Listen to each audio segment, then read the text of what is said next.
My-team investigation into allegations of sexual harassment and discrimination within the Revere Police Department. Thank you for joining us. I'm Anna Rodriguez. And I'm David Wade. Paula Evan is off tonight. Two women who serve in the department filed lawsuits claiming harassment came from high-ranking officers. WBZ's Louisa Moller has the story. I was sexually assaulted, and pretty much nothing was done about it. Brenda Galvez says she was assaulted by one of her peers while training to be a police officer, an event that early on tainted her idealistic view of policing. Chief Guido kind of said it's not in your best interest to pursue any charges because you're not an officer yet, you're still a student. And that's how I met my chief. That was your first interaction with him?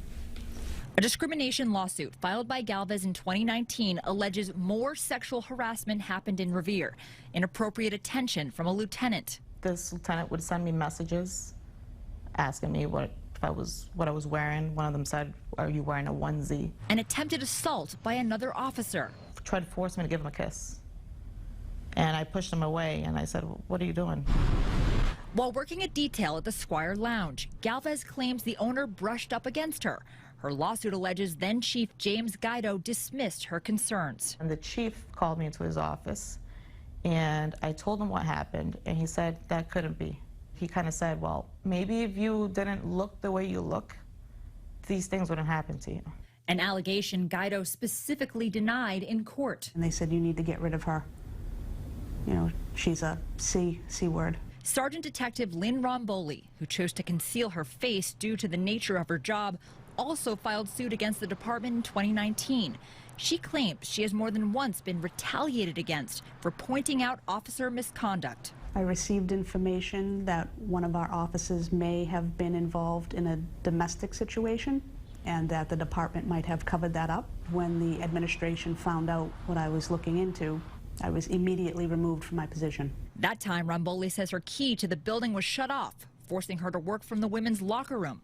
Since their suits were filed, a new chief has taken over, but both women say a toxic police subculture persists.